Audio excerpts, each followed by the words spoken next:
Welcome back. Thank you. So I love Michael Jordan. We're not starting yet, but in a minute. I love Michael Jordan. I've been watching the documentary on ESPN of them every Sunday night. I feel like I should do kind of an announcement for you. Like, and now, starting point guard for the Board of Education. Point guard, don't you think I should be like a center or something? I don't know. The point guard usually runs basketball positions I know, so I'm really done. Okay. If that's what you'd like, we'll introduce you like that. No, Broadway would really be a little more preferable, but you, Jamie, whatever you like. Thanks. Well, I have some people texting me that we're being silly and funny, so they can obviously hear us and it's coming through clearly, so that's good. Okay. Good. We're about to get super serious, so enjoy this moment while it lasts. Yeah, I'm getting some of the same too. All right, let me share the screen. Okay. And we'll welcome everybody in just a second, get started. Great. I just want to make sure I have everything recording. I think so. We're all set to go. All right, you ready to go? I am, yep. All right. Good afternoon, almost evening, everybody. Welcome to our community forum that we've been trying to host every Thursday at 3 o'clock. And so, we think these are valuable for you and we hope it continues to be such. Last week, we invited the principals to join and be co-panelists with me, and it was received really well. And so this week we've decided to invite none other than Board President Jeannie Graham. And so you can see her hopefully on your screen that she's here as well. She has a couple slides she'd like to talk about, but I've also invited her to chime in at any point during the things I'm saying and add any kind of detail to that she'd like to. And so just remind everybody of a couple pieces. Number one, I'll check my phone regularly if I get a text just to make sure things are coming through clearly. And maybe if I need to restate something. Also, if you can kind of reserve your comments or questions to the very end in case we can answer some of those during the presentation. And so we'll jump right in. We have a little bit of new information to share. And so hopefully that you'll find that beneficial. But we'll always start the same way. Do our part to stop the spread. And so these are a variety of different things that are occurring, our expectations to help stop the spread of COVID-19. There's actually more. It was, I think, at 4, and now we're up to, what are we at, 6 different steps we can take. Making sure we're washing our hands, we're not touching our face, we're staying home, disinfecting any surfaces that may have been contaminated to make sure we cover when we sneeze, and then remain at 6-foot distance. Down below, it does state that, and there's a little bit of confusion around this, that New York State is requiring face covering. It doesn't absolutely have to be a mask, it's just some kind of a covering. If it's a bandana or something like that, to cover your face when you're out and unable to maintain that 6 feet of distance. So where you commonly see it or in stores, whether it's Tops or Wegmans or Lowe's or any of those stores that might be open, Walmart, where it's harder to keep that 6 feet of distance. But if you're going for a walk in your neighborhood and it's not too congested or crowded, then you necessarily wouldn't have to wear it, but maybe having one on hand would be a good idea. And just we're all doing this. The mask is only effective if it's over your nose and your mouth, not around your neck. Although you look like a cowboy if it's around your neck, but we're not so concerned with looking like a cowboy. Thank you for that. Not today. No. And this is all being done because we want to help flatten the curve. Right now, we do believe in New York State that our healthcare system their capacity is not as stretched as what it once was, that this is getting much better. Still not where it needs to be, but it is improving. And so the more we can do with these precautions previously mentioned, we can help flatten that curve quicker and hopefully get back to normal, or as normal as possible. This is something we moved to. It used to be towards the end of the slideshow, but we had them in every single one. We've moved it more towards the front because this is incredibly important. And it always has been, but the longer we're going along with this quarantine, with this self-isolation, the more lonely and isolating it can feel. So we want people to know there are resources out there for you. The one on the screen is primarily for our students. So students or parents of students, if you feel like your child could use some mental health support, emotional health support, call this number here. Mr. LaFave will answer the phone and then connect you with the correct counselor, psychologist, support personnel that we have that maybe your child would normally interact with. and to begin some conversations or to continue with conversations. On our website, however, we have a variety of resources, whether it's for students, for adults in our community, or even the programs that are offered for our staff free of charge. So please go on there, find what's available, and don't hesitate to access it. This is a difficult time, and we're all here. If we can work together, we can make it through it and actually emerge stronger is our hope. Anything I'd like to add to that, Jeannie? No, I like the idea of emerging stronger. I think it's really important to build resilience. This feels like the worst thing ever, but who knows if we'll have bigger challenges individually or collectively moving forward, and how incredible that we can really build our strength through this. So I applaud that line. Thank you. Thank you, Jeannie. Well said. So here's some of our numbers. This was as of, I believe, 2:30 today. Today is the it's the 30th. See, losing track of days. This was as of 2:30 p.m. yesterday. The numbers will be updated right about this time today on the Ontario County website, but 95 confirmed cases. I believe that remained flat yesterday. 9 deaths. I believe that also remained flat yesterday. Still tragic and far too many. We have 10 hospitalized. But if you could visit the website, Ontario County Public Health website, they have all the updated information right there. Still, Mary Beer, our Director of Public Health, does believe these numbers are low because if you're not demonstrating symptoms, if you're not in a high risk category, if your symptoms aren't as severe, you may not be getting a test to tell for sure. And so because you're not in dire need. And so these numbers could be much higher. So just keep that in mind. I think it's important to know that these are estimates based on evidence that's been submitted, but there's certainly a lot of evidence out there that these numbers are likely higher. So some updates. A lot's happened this week. Governor Cuomo has talked every day about the reopening and multiple steps that will need to happen through phasing, and they're really being driven specifically by various data points. I know that I personally felt like there didn't seem to be much representation from school districts on some of these committees, whether it was Bob Duffy's Finger Lakes Committee, whether it's, and I'll talk about NICED's committee down below, that's just come out, which is a great thing. But I know as of today, we did have some school representation in Wayne County when Bob Duffy facilitated a conversation. Tomorrow, there'll be a conversation in Ontario County, and there'll be school district representation on that. So that's a good sign. But again, we have to follow these various data points. And in essence, what it means is hospitalization rates need to be on the decline. Hospitals need to have a capacity, and then ultimately for maybe a resurgence of cases. And ultimately, if there is a resurgence of cases, there'd be reinstitute a shutdown again. So in other words, the data really is specific about how many folks are being hospitalized and if that number is on the decline, and do the hospitals have capacity to handle what is in the community.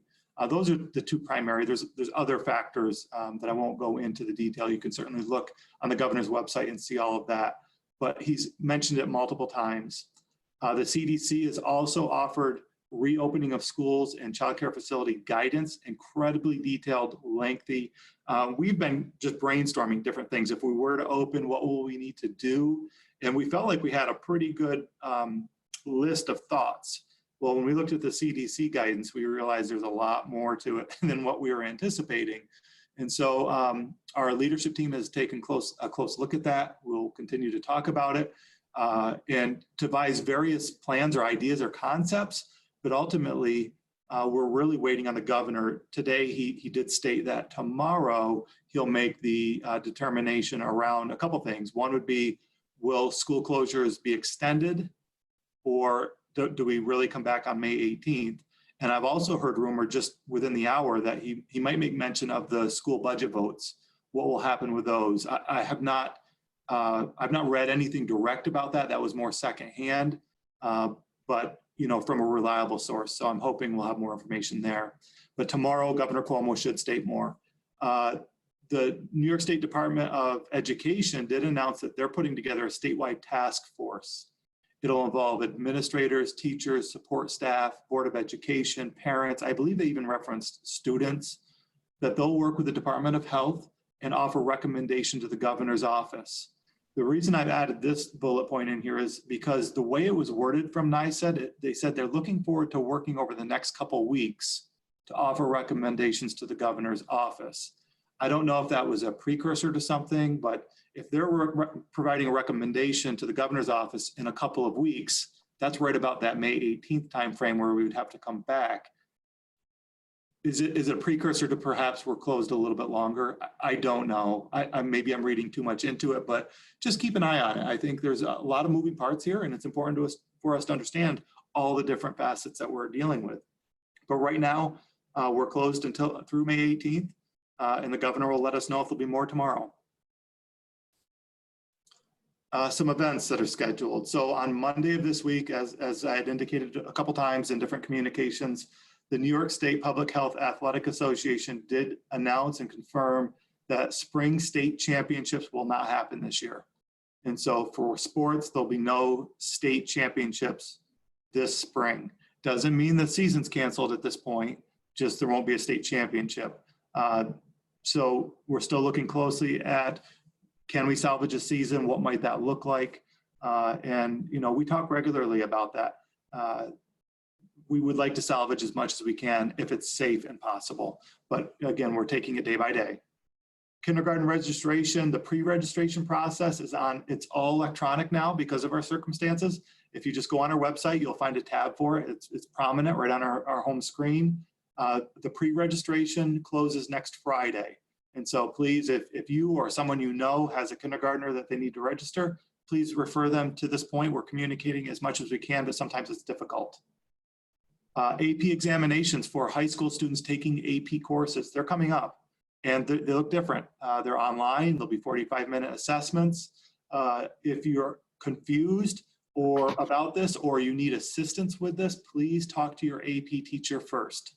Just let them know you're confused or perhaps you need more access, whether it's internet or whatever it is. Let your teacher know. They'll communicate with their building principal, Mr. Tenney, and we'll coordinate whatever we need to do so that we can set you up for success. But those are coming up.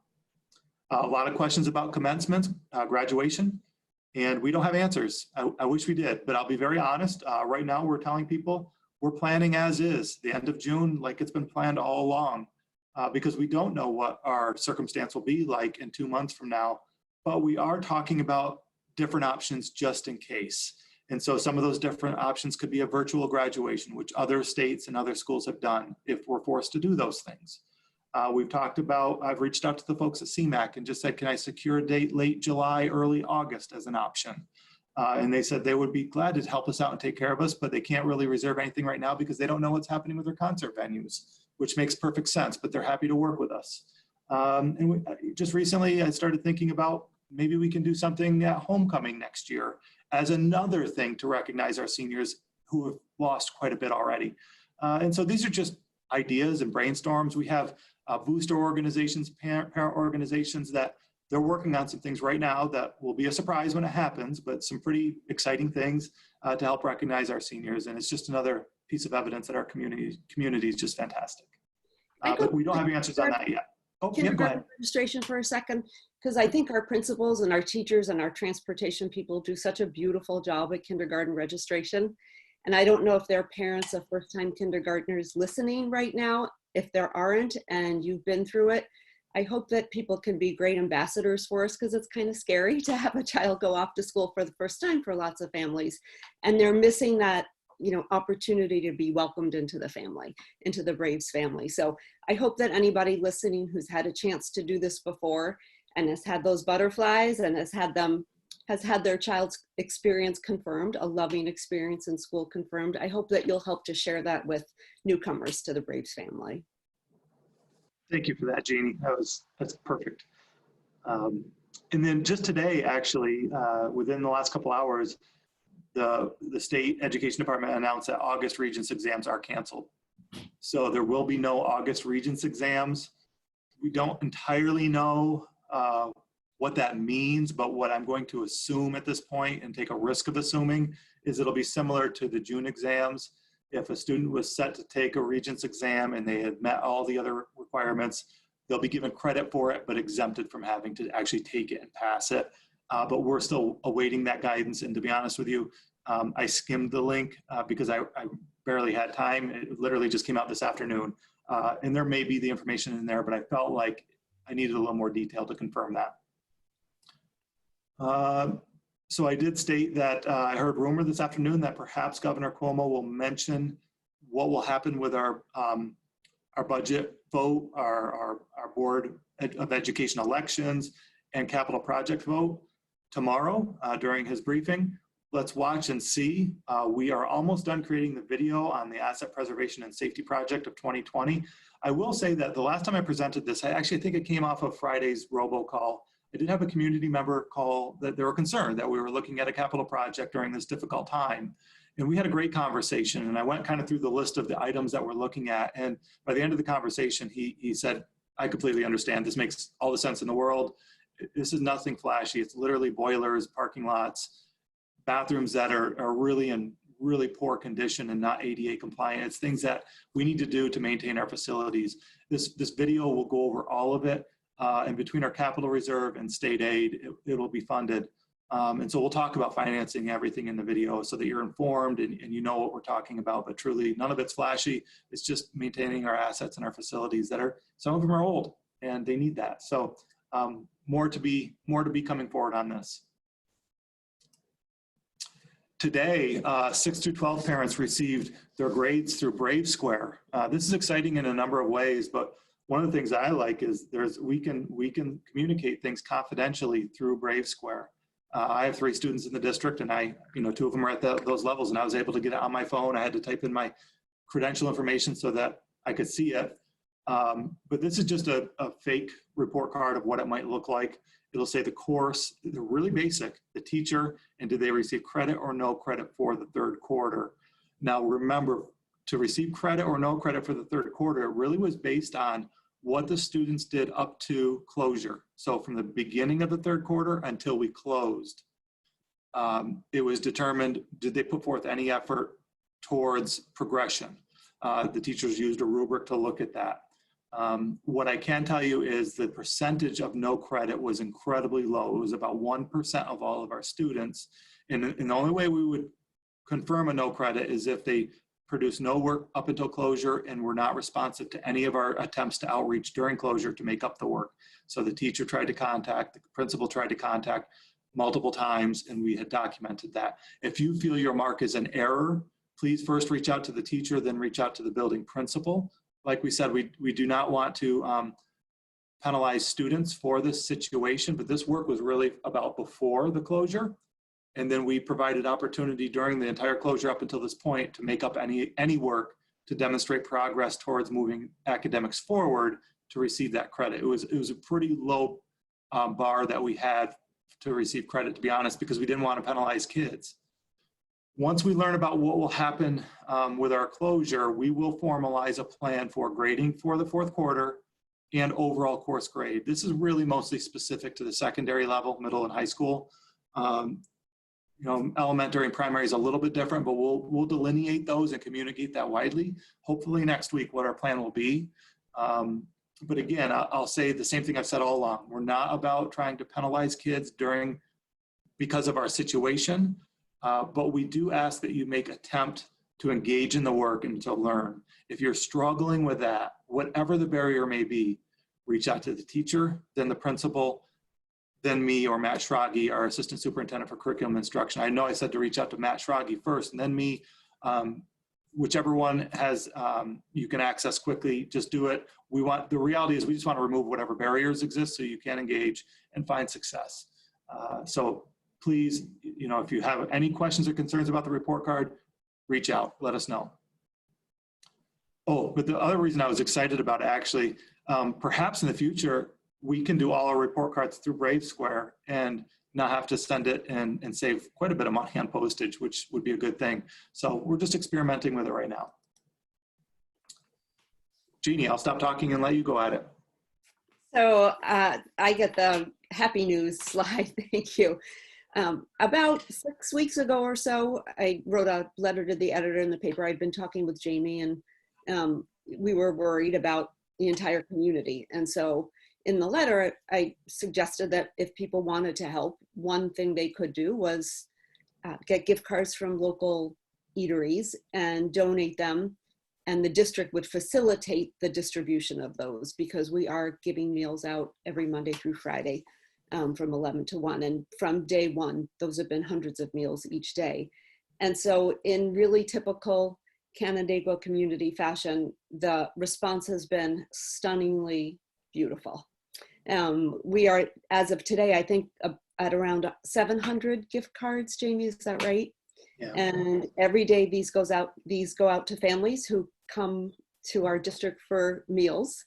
And the other side of it is that it helps local businesses stay active, which is just wonderful. So thank you to individuals who've been doing this. I know that different sports teams have been doing it. I know that different faith communities have been doing this, different families, different neighborhoods. Thank you to everybody. This is absolutely astounding. And it's, you know, just part of what's going on in Canandaigua. There's a Canandaigua Cares Facebook page where people are collecting money and bringing meals to various communities in the area that help people. So to the hospital and emergency responders, and it's just really remarkable. And that's on top of all of the emails and calls and texts that we get saying, how can I help? And so we're sending people to those places, and the spot is still in action. They sort of partnered with Noah's Blessing Box, so that kind of on two ends of our district, there are, and I know there are more ends, and this is just where we are right now. There are two places where you can go to pick up food and other supplies. Our staff and our students have been remarkably resourceful and creative, and do things on just about a daily basis to lift our spirits. So there are music videos that come out, and really fun productions and emails, and there's so much expression of the commitment that our students and our staff have to one another. So every day we really feel like we are living what we say all the time, which is we're in this together. And you know, we fully understand that for all kinds of reasons, this is a lot harder for some people than it is for others, and that varies by person, by day, and sometimes by the minute. And so we're just so appreciative of all of these people who try all these different ways to lift us up. So thank you, thank you, thank you. And this one I put in because I think I vacuum like 6 times a day, and not just because I have so many dogs. It's because I do worry a lot. It's my fundamental nature, and also this pandemic gives me more reasons to worry.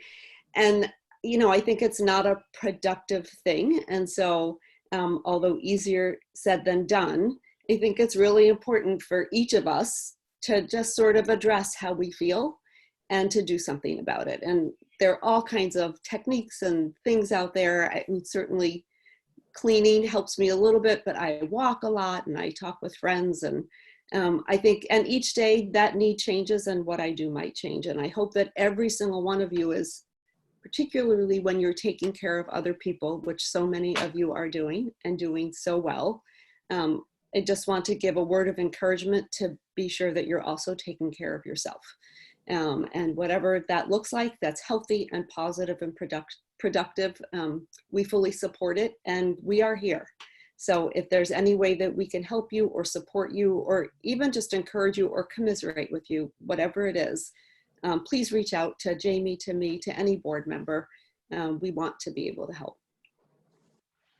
So some of you listening in aren't employees here, so you probably don't know that Jeannie shares an email, a word of encouragement with our staff every day, and people really look forward to it and appreciate her uplifting message, some humorous messages sometimes, and in some ways confirming concern, because we all share concern, but together we can get through this, and we will get through this, and we're going to do a great job because we don't have to do it alone. And so we appreciate you doing that, Jeannie. I know everybody does, so thank you. Jeannie did reference our meal distribution. They still are going on 11 a.m. to 1 p.m. at the primary school cafeteria. Popped in there the other day to talk to the ladies preparing the meals, and they said a little over 200 meals each day is what they're averaging. And they're just so proud to do it and to provide that for the community. So that will continue. And again, it's free for any student in our district. And so you just need to pull up and say how many students you have, and people will bring it right to your window of your car and give you a breakfast and a lunch. So please take advantage of that. And the YMCA is still offering the emergency childcare. Again, this was a little bit new information last week in terms of who to contact specifically. If you have questions or very specific needs, Justine, her number is here, and then her email is here. She runs a lot of the youth programming there and is a great resource. So please reach out to her if you're in need of emergency childcare. And then lastly, just thank you. We miss our kids tremendously. I hear that sentiment over and over again from our staff, and we just can't wait to get back to normal. This isn't what any of us had hoped the end of the school year would be like. My heart personally goes out to our seniors. We would hope that you would have had a much more meaningful, I wanted to say memorable, but this will be memorable, but meaningful end to your senior year, and we hope we can still make that happen. And then even I think about a lot of our staff who are retiring. You know, they've dedicated their whole career to this community, to this profession. And you know, this is not how they want to retire either. But, you know, we appreciate everything you're doing. And I have full hope that one way or another, we're going to be able to acknowledge all of you and recognize all of you for what you've done for this community. So thank you. And I am going to stop sharing this. And actually, before I turn it over to the question and answers, there was a couple things that I wanted to make sure I noted. Next week's webinars will likely be a little bit different on Thursday. If you remember, the first few webinars were one around this time for staff, and then later in the evening for community members. I've had a number of people ask me if I could return to that format. A lot of the community members, you know, who are working, 3 o'clock's hard for them, even though it's a lot of the same information. So I will move the community one a little bit later. I'll do 2 of them next week. And then we'll do a staff one a little bit earlier. And the other reason I want to do that is because I think based on what the governor says tomorrow, probably the presentation might look a little different. You know, based on whatever we need to plan for, what I share with the staff may be a little bit more directed to instruction and where we're going, and whether we're returning or we're staying closed, what should it look like? And then for the community, it's really kind of trying to communicate what those plans are as well. So it may look a little different. So I want to make that clear. And then I'll save the other piece to the very end if I remember. So let's open it up to the questions. Uh-oh, someone asked if the sound was working. I was told it did. So Roberta, I hope it worked for you. Okay, so we have someone having difficulty getting into Brave Square. I don't think it was on this sheet, but it was, somebody help me out there and type in the email address that you can email for assistance or the phone number, and I'll come back to that question. I know somebody will type it in or maybe text it to me. Oh, there it is. Look at that. Ask and I receive. It is portalhelp@canandaiguaschools.org. portalhelp@canandaiguaschools.org. If you can email the folks there and let them know you're having a hard time with it, they will probably likely call you and walk you through it and get you set up. Here's a suggestion about commencement as a drive-in, like at a drive-in theater. Everyone stays in their car. Could be done in CMAC parking lot. You know, I would say personally, and Jeannie, you can chime in on this too, I don't think anything is off the table. I really don't. I think we need to be creative and think of things like this. Yeah. My immediate fear about something like that is, can we lock you all in your cars? Because once you're in eye shot of one another, right, I worry, can we maintain social distancing, or will that draw be too intense? I don't know. That's my initial thought. I don't know, Jeannie, if you want to weigh in. Oh, I think I have, the same feeling. That's really creative. So we have the 8th grade walk-up every year to the academy, and we had some folks email Mr. Arthur and myself and say, if we can't do the walk-up, can we do a drive-up? We just start a car line up and drive. We can drive our 8th graders up to the academy and maybe through the bus loop as a symbolic walk up. Maybe. Again, I worry about getting folks together, no unnecessary travel, things like that. And are we, I don't know, creating a situation where people may be drawn together, like I stated, or maybe does 8th grade walk up happen in September next year, right? I mean, all these things are on the table and I think need to be considered, but it's a great suggestion.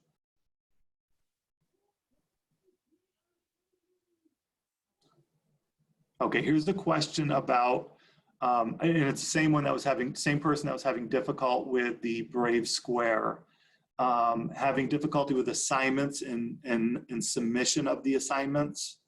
Some are artwork. And they don't know how to submit it through Schoology or email it to the teacher. Perfect timing on this question. So on, what day are we? On Wednesday, yesterday's communication that I sent out, there were 3 links. Hopefully you received that email. There were 3 links that our technology staff actually made videos on YouTube to explain it to parents and students how to actually submit in Schoology their assignments. And one of those videos is even specific to artwork, because you're not the only one experiencing that. Other folks are experiencing that trouble too. My son did as well. And so there's a learning curve, but hopefully you have that communication and you can watch that and it'll show you how to do it. If not, here's the other piece. Go back to that email, the portal help at canandaiguaschools.org, I believe is what it is. Portal help at canandaiguaschools.org, the same one you were going to email about Brave Square, and tell them you're having issues with that too. So when they call you, they can talk you through that. That's another option. Oh, Nashville trip refunds. We're still working through the process. If you purchased travel insurance for this trip, you have to begin the refund form by, I think it's May 5th. You know, a lot of these, there's so many dates I'm trying to keep straight in my head. If you have questions, email Mr. Jensen, 8th grade assistant principal. But I believe it's by May 5th, you have to start the paperwork for the refund. But again, we're working through the process. We don't have any of the refund checks in hand yet. The folks are telling us we have to fill out those forms first. Part of the issue is for these organizations, and we have the, oh, I'm sorry, I'm talking about the Nashville trip, and I was referencing the DC trip. Thank you for catching that. For the Nashville trip, we don't have any of the refund checks yet, but we're expecting them at any point. Part of the delays for things like Nashville and DC are these organizations are dependent on the federal CARES Act monies. So they're waiting on that before they relinquish these funds to keep them from going bankrupt. And so we're trying to, apply some pressure to get the money back, but also be sensitive to the fact that they're struggling as well. But we are advocating. In fact, I was on the phone with our legal representation today, talking specifically about the DC trip and the Nashville trip. We're working through it, and once we have more information, we'll let you know. So that's the Nashville trip. The DC trip, please, if you purchase that travel insurance, make sure you're starting to fill out that paperwork by May 5th for the refund. It's a good question. Would we do a Zoom meeting like this for incoming kindergarten families to kind of walk through everything and answer questions? Great idea. Let's keep these going. And hopefully Caroline and Deb, if you're listening, can you mark that down so we can remember to do that? That's a great idea, I think. Go ahead, Jeannie. It looks like you wanted to mention something about that. I think that's a great idea. We sort of get one chance to make a first impression, and that's so important for new families. I think that's a great idea. Yeah. And then Deb had reached out to me last night and saw a neighboring district they were doing a Zoom session with students only, and wondered if I'd be interested in doing that. I'd love to do that. Happy to do that. They're welcome to join these, but I think we'll put together one just for students, and hopefully we can encourage students to join in and ask their questions if maybe they wouldn't in this format. Another great question. Is the tech department opening up services for Chromebook repairs? In fact, they just did. So one of the department members came in Tuesday, I believe, or maybe it was yesterday, and did all the repairs he could do with the supplies we had, and then is in the process of placing orders for more supplies to continue to fix those. So once that's done, we'll have them fixed. I don't know if there's an urgency to trade back if you have a loaner right now, unless the loaner is not working properly. And if that happens, then call that portal help, or email that portal help email and let them know. But we are in the process of repairing them. Yep. So this is a comment that says everyone does not have a car though, and that may be regarding commencement, that commencement idea. It may be regarding the 8th grade drive up. Absolutely, this is a big part of our dilemma is we want to make it, everything we're doing, we're putting through a lens of trying to be inclusive and equitable. Knowing that, and okay, so I had a quote for the end of this, but I'm gonna have to use it now because this question is perfect for it. I heard this the other day in one of my PD sessions from a superintendent in Texas. He's brilliant, and I try to learn as much as I can from him. He said, everybody's saying we're in the same boat, but the reality is we're not in the same boat. Everybody's boat looks incredibly different. What we are in, though, is everyone's in the same storm. So we're all experiencing the same storm together, but our boat looks incredibly different. Some people have a capacity, and some people have means, and some people are struggling to get by. They've been laid off, they've been furloughed, a variety of other things. Maybe they don't have reliable internet access. You know, they're struggling to find a meal. We know we have these two extreme opposite ends in the community, but we're one community. And if we can rally together and support one another and make decisions that benefit all, that's been the challenge. And so when someone mentions not everybody has a car, and so to do this 8th grade walk up may not be possible for them. Exactly right. And those are some of the issues where we wouldn't do it unless we had a plan in place to address that situation. And Jeannie, I don't know if you want to chime in on that one. That's another topic you're passionate about. I'm always glad for those reminders.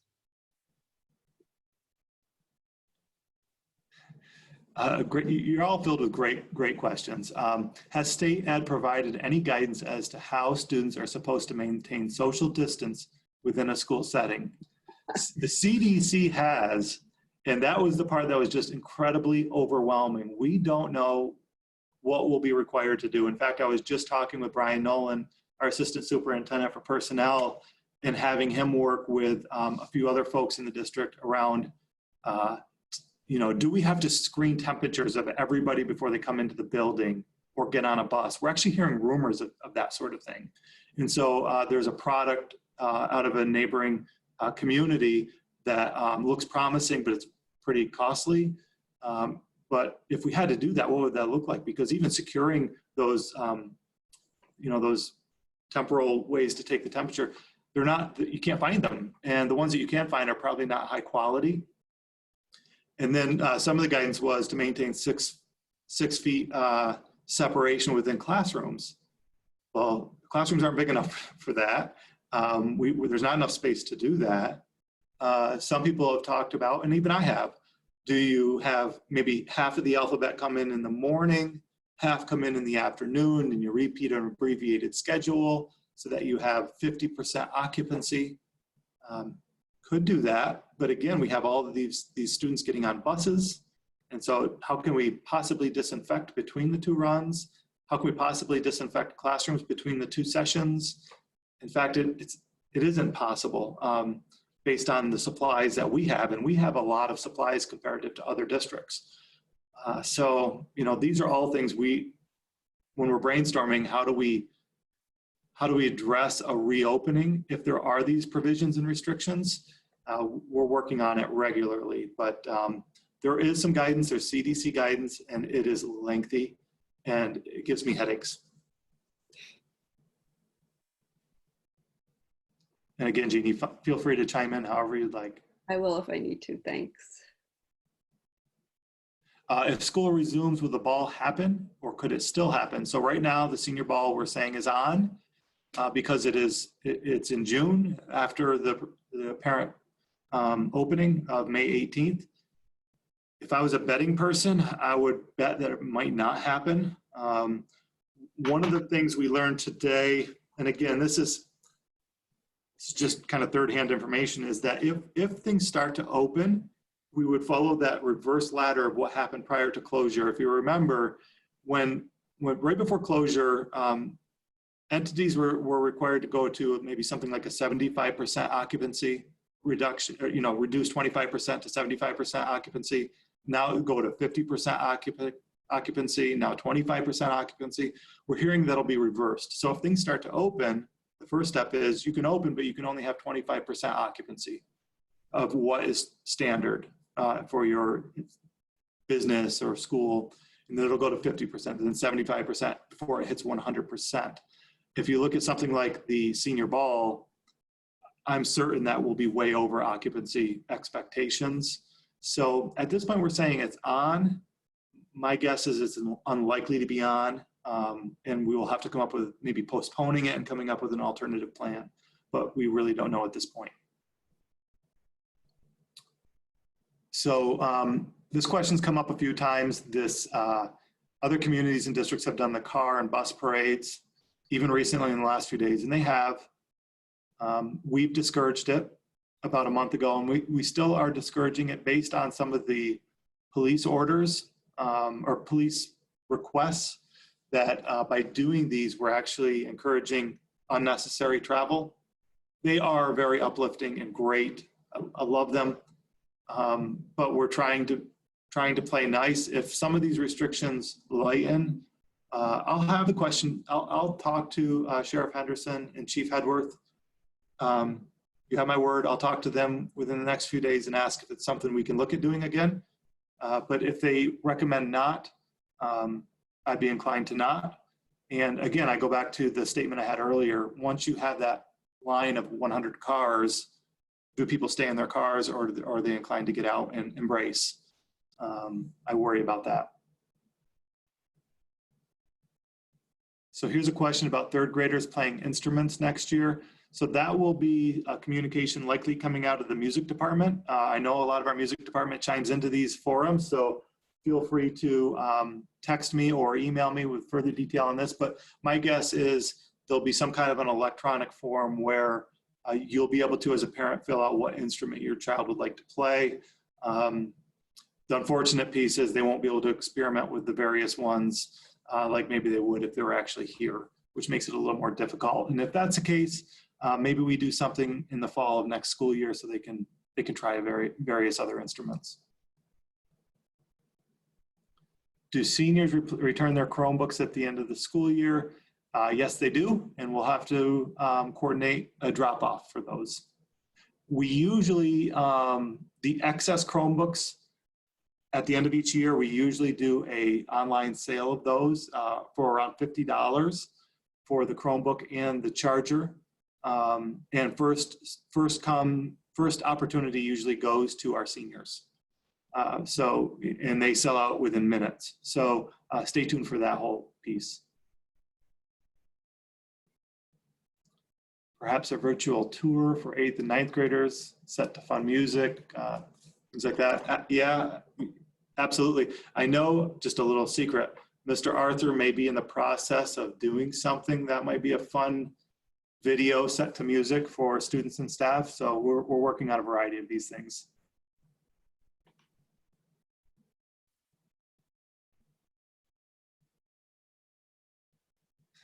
Yeah, Melanie, one of our teachers just saying, same thing. If our students were in cars and saw each other, their instinct is will go to hug their friends.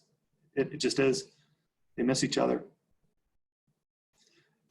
So here's wondering about staggered start times and attendance every 2 to 3 days, things like that. If we were to reopen, we have all kinds of ideas we're throwing out there, maybe an A day, B day, and you only come on whether it's an A day or a B day, and that kind of divvies them up so we're not doing half and half.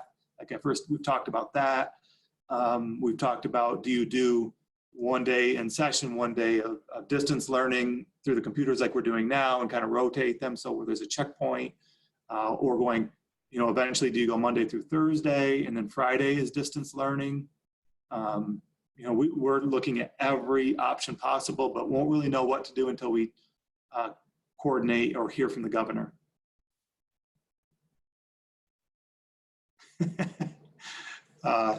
One of our parents just said social distancing will be easier for ninth graders as there's 15 sets of twins.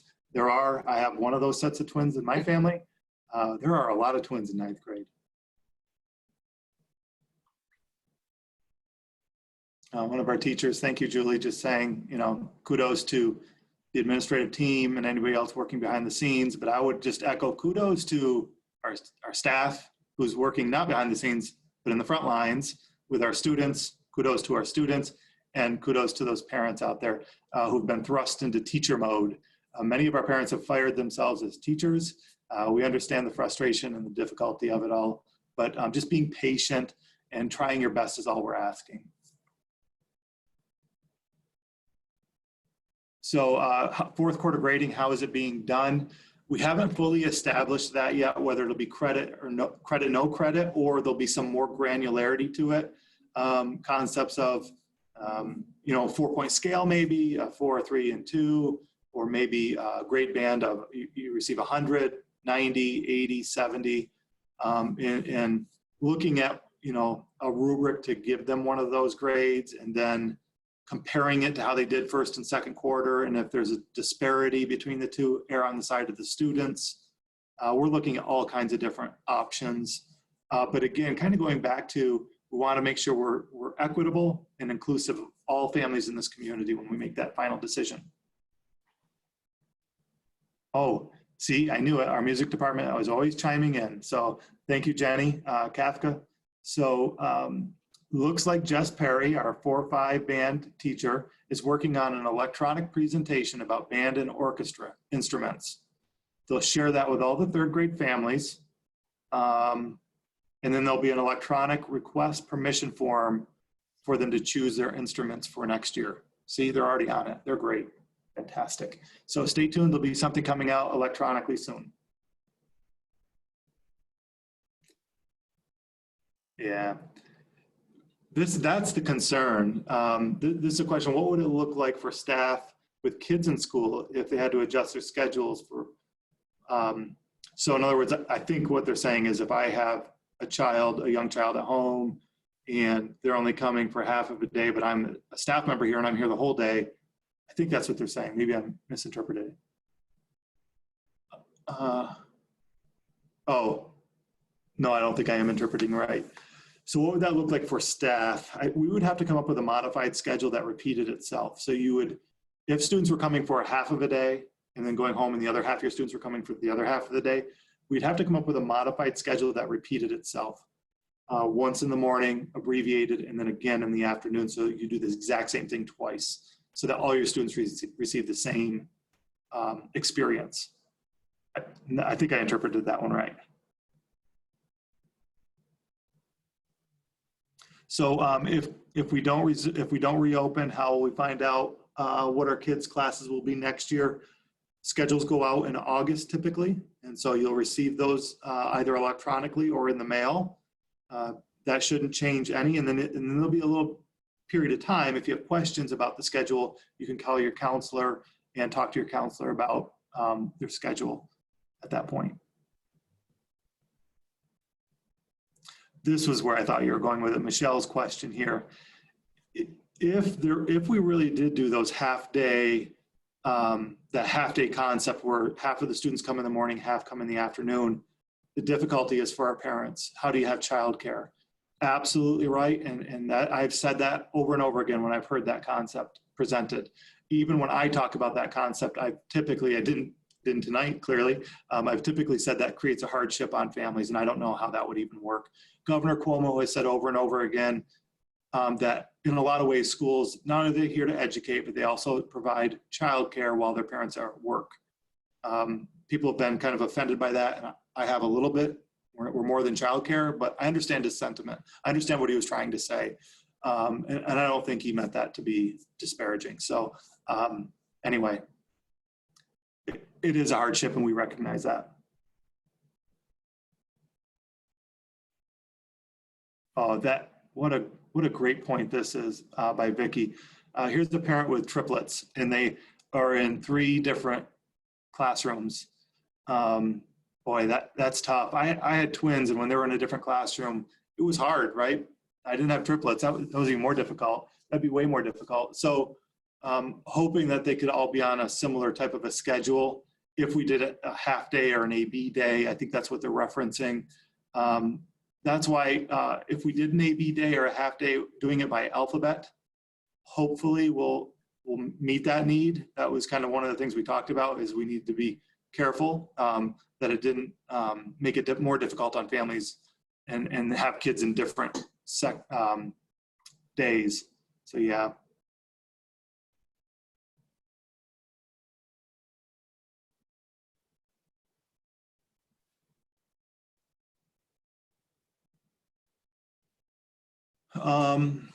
Question about accessibility to the internet, that it's becoming a financial hardship on families, and it is. Many internet providers have been willing to work with families, especially if your children are in school. And so my first response to that is to call your internet provider and explain to them your hardship, and see if they'll work with you on that. If families do not have internet access, please reach out to us, the portal help@canandaiguaschools.org. We've handed out a number of hotspots, and we're getting more supplies of hotspots in case families need them. We have worked on our budget. We've looked at a number of pieces of attrition. A lot of that communication has started going out to staff today who might be impacted by that, or Monday, and then followed up again today a little more specifically. So we've worked on a variety of different reductions in costs that we believe will be responsible and will not reduce programming for students. It might squeeze us a bit more, what we were trying to do. We're looking at areas where people have retired or have left us. Do we need to replace them? Can we do things differently? And that's really what we're looking at right now. I think we're in an okay place, but the governor has hinted at, 20% take back, which for us would be in the $3 to $5 million range. A 20% take back would decimate school systems. It would really mean we're talking about required programming only. And so we're hoping that doesn't happen. Jeannie, I don't know if you want to chime in on budget a little bit more. We've talked a little bit about it. We don't have quite enough information to make those really horrible, hard decisions yet. I'm glad for that, because I'm hoping we won't have to. But I think we're very much in a wait and see. Any sort of guess from the board at this point would be really premature, I think. We get updates on the budget every time we have a board meeting, and we talk about possibilities, but I think we have to wait just a little bit longer on something that monumental. We do, and we should actually know next week what the first take back will be. Governor Cuomo, as I've stated, can take back funding from us at 3 different points throughout the school year. The first take back is today, but we probably won't learn what exactly it is until next week. And in fact, I think I read somewhere the other day that it may not be for a couple more weeks. So that might give us some kind of indication. We'll have to see. But yeah, we don't have a lot of information at this point. Jamie, do you have any sense that advocacy would make any difference along those lines at this point? Yeah, we've advocated with our local legislators, and they are sympathetic to our plight and are saying that we need to fund schools fully, but it wouldn't hurt. Certainly wouldn't hurt to reach out to our local elected officials, Senator Helming, Assemblyman Kolb, just reach out and advocate that schools, healthcare systems are fully funded, or whatever you want to advocate for. But certainly we're here to talk about schools, and I think advocacy would help. Thanks. Someone wants to know, who do you talk to in advance about, they must have an 8th grader going to 9th grade and what their schedule and classes will look like. If I'm not mistaken, again, going off of memory, I think this year, Mrs. Morrow is the 8th grade counselor. And so I would reach out to her. If I'm a parent of an 8th grader and I want to talk about my 9th grader schedule, I'd start with her. And if she's not the right person, she'll direct you. So shoot her an email. I know she's checking it out regularly.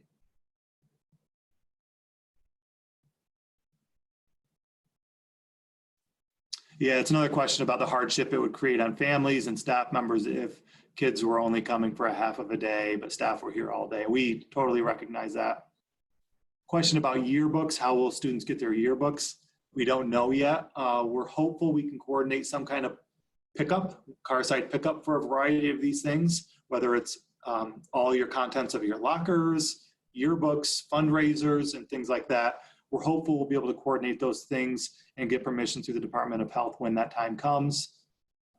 But we're still holding out to see what the governor has to say tomorrow. Would students have to wear masks? We've heard that rumor. In fact, I believe we just put in a purchase of about 2,400 cloth washable masks, which would work for all of our staff and our secondary level students. They would be way too large for our primary and elementary students who cover their whole face. So we'll have to figure out what that even looks like. But we wanted to have them and be prepared just in case. I don't even want to think about enforcing that and what that would look like. That it's just a lot to consider.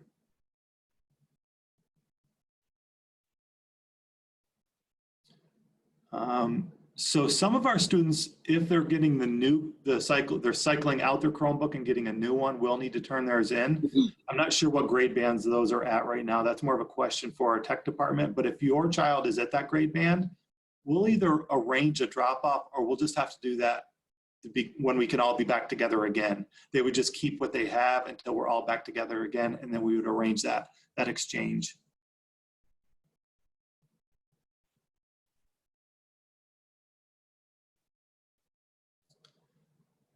Good question about summertime to make up for missed time. When Governor Cuomo mentioned that, and he has clarified it since, he was more talking about students that are required for 11-month programming in special education primarily. That was what he was referencing as special education programming or voc-ed programming, vocational programming, where they need a certain number of field experience hours to finish up. He was really referencing that. He wasn't referencing an entire school district was going to now come and have traditional schooling in August. Although I think it was yesterday or today, California, I believe, had mentioned that they're looking to do that, to bring all kids back early to make up for some lost time. Nothing would surprise me at this point, but I have not heard anything coming out of the state level indicating that's going to happen.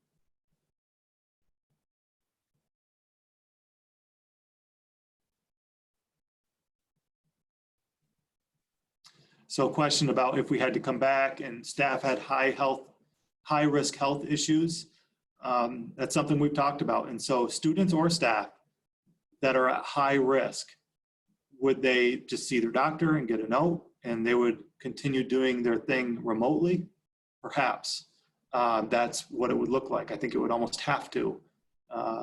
So, that is something we talked about. Again, we're hoping we get really specific guidance from the Department of Health on that.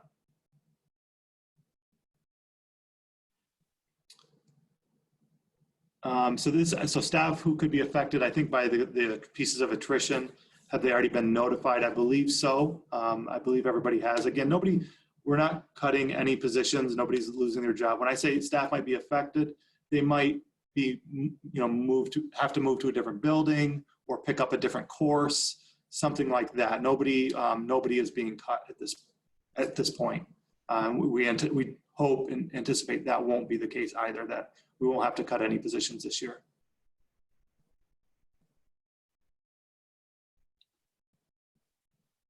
Oh, that's really nice. If students have money left in their My School Bucks account, can we donate that to the school for various things? I don't know. That's a great question. I will ask that question of our person that can give me that answer. I'm not positive on that one. I think there was difficult to pull money out of that for some reason. The last I knew, but I'll find out. Kristen, just shoot me an email separately and I'll get back to you on that one. masks with our logo. Yeah, there's a company, I think out of Buffalo, that's doing that. We've looked at it. They're a lot more expensive, and at a time where financing is tough, we're just trying to be efficient with things like that. Other districts are buying those masks with the logo, but when I've looked into it, it's really been their booster clubs that are doing it, their athletic booster clubs, not the school. And so I would encourage, in fact, I just emailed Mr. Simmons, our athletic director, before this forum and said, you know, I think depending on what the governor says, we need to prepare for ways to recognize our senior athletes, Mr. Tenney, our seniors. We've been compiling all kinds of ideas, but we need to formalize a plan, especially if our closure goes longer, where we recognize everybody. And a lot of where that's happening is through student government groups, which our student government is a big reason why every senior family is getting a free personalized yard sign. We don't usually do those free. They're free this year because our student government really stepped up, and some community donors. But booster clubs, you know, you'll see those light pole banners recognizing a senior athlete. Where that's happening is really the booster clubs doing those things. And so we'll be reaching out to our boosters soon, and hopefully a lot of them are already thinking about it. In fact, I know they are because they're working on something pretty big right now. SE also extended your program also. Yeah, that it's a summer school program for students that maybe they're not a special education student, but they have learning gaps that need, you know, could use being filled. So we hope we can have our summer school program. We really do, but we don't know entirely for sure yet.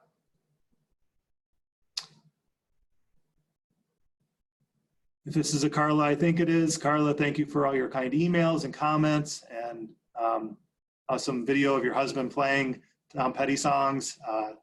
And thank you for the kind words. You're amazing. Student employees. So yep, Micah is one of our awesome student employees, works hard for us. We love seeing him around there working. We hope we can still have student employees over the summer. A lot of them they work in our maintenance department and our custodial group, and they work great with our crew. So we're hoping we continue to do that because it's just great. It's fun to see, and we benefit and they benefit. Right now, we don't know. Our maintenance group is working a bit more.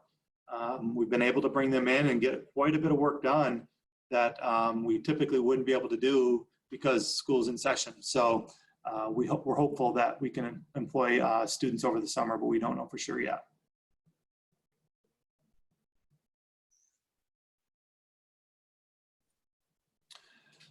So where can we get masks? Again, the requirement is a face covering. It doesn't necessarily have to be a mask, any kind of a bandana or cloth, something along those lines.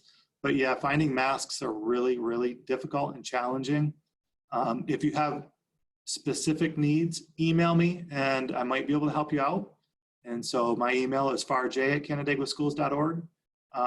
But there's shortages. I would try to find bandanas or a lot of people are making them. And so I know a variety of our staff have made them for each other. You know, if you're on Facebook, if you just put it out there, is anybody making these? Can I purchase some off of you? I'll bet you can find them fairly easily that way.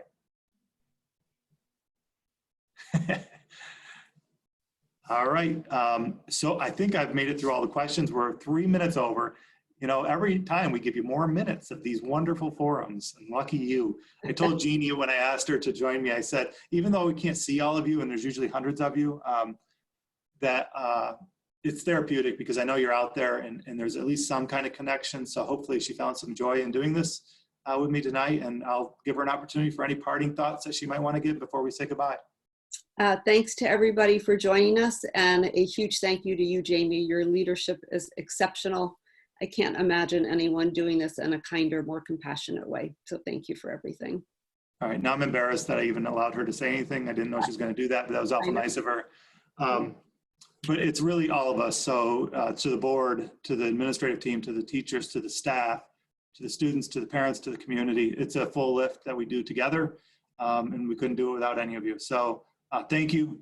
Stay safe, be healthy, and we'll see you next week. Take care. Bye. Bye.